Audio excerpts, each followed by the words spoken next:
Good afternoon, everyone. My name is TJ Muehleman. I am the founder and chief organizer person of Standard Co. We are here in our third installment of our data series called Data is Awesome, but Managing Data Still Sucks. In the first two episodes, we talked about our background in standardizing data for large clients and small clients and everybody in between. In our second installment, we talked about the difference between structured and unstructured data and why it's important to understand the difference. Today, we want to kind of talk about a real world example of how we standardize and make sense out of data by talking about the COVID mapping project, which is a project we created back in March of 2020. Now, rewinding back to then, I was getting off of an airplane from Geneva, Switzerland, where I was at the World Health Organization, meeting about neglected tropical diseases. And while we were there, the very first case of COVID came into Switzerland. And while I was in this conference room with about 50 people, phones lit up like you were at a concert. And it was the news that the COVID virus had been found in Switzerland. And we started talking about the data around COVID. What did we know about it? Where was it happening? How bad was it? And we quickly realized that there was no good, cohesive data platform for understanding COVID. When I came back from Geneva, my phone started to light up. Friends from Texas, Georgia, Washington, states that I was born in, raised in, and currently live in, were asking me, what did I know about COVID? And I was like, I don't know what the hell's going on either. I started going to the Department of Public Health websites in Georgia, and I saw this. Washington, I saw this. And Texas, I saw this. And what I found was that the names that they were calling things like cases, some were calling it confirmed, some were calling it positive.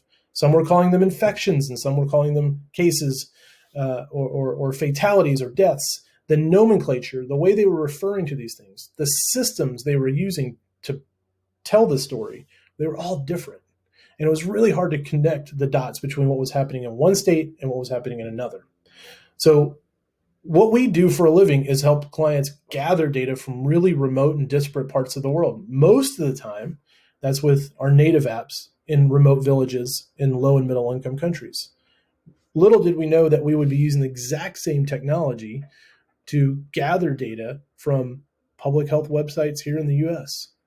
And we created the COVID mapping project, which brought all this data into one place. And for the first time on March 12th, we were able to say, I can see what's happening in Georgia, in Texas, in Washington, as well as the rest of the states, as well as every county in the United States, and be able to understand what was happening. So let me show you what that looks like and why it matters. So if I go to the COVID mapping project, I can see Georgia's data right here. I can see cases, I can see deaths, I can see some top line indicators.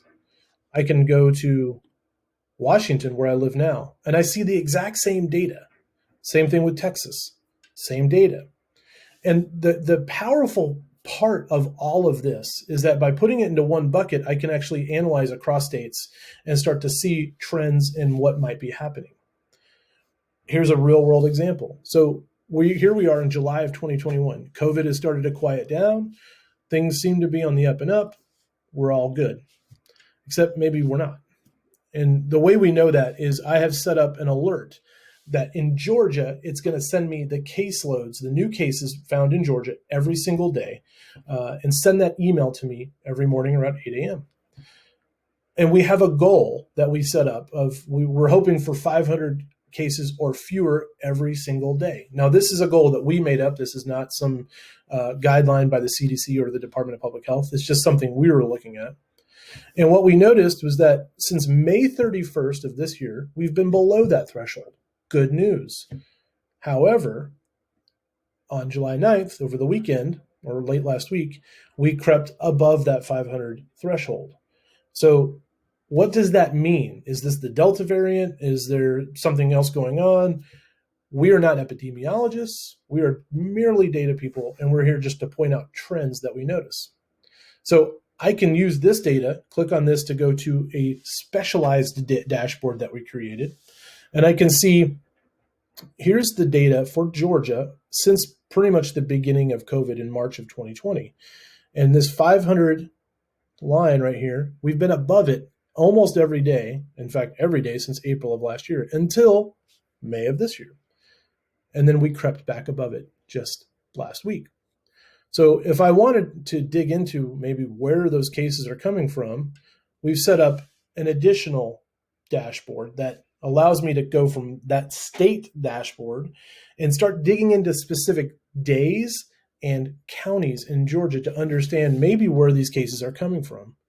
And I can see that here in Georgia that we've got a couple different indicators we're reporting: percent change, daily case change, and 7-day average. I'm going to move my face over there. And I can see that the county that has changed the most is Baker County. But it's only gone from 7 cases. It's added just a handful of new cases. It's a relatively small number. Fulton County, on the other hand, which is, I think, the biggest county in Georgia, added 77 new cases. So I can start to dig into and drive deeper into the data to understand what's happening.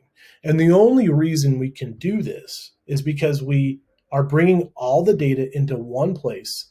It happens automatically, and we map all that data into one nice, clean bucket that we can then analyze either automatically through the kind of dashboard I showed you just a minute ago, or on an ad hoc basis based on trends and things that we might be seeing. So with all this being said, this is what we do. Standard data. Oh, my face is off the screen. There we go. Standard data is what we do. We collect, manage, analyze data for some of the largest organizations in the world. Would love to talk to you more about how we might be able to help you. And as always, please like, subscribe, and share. Tell the world. Visit covidmappingproject.com, and hopefully we see those numbers start to go down again.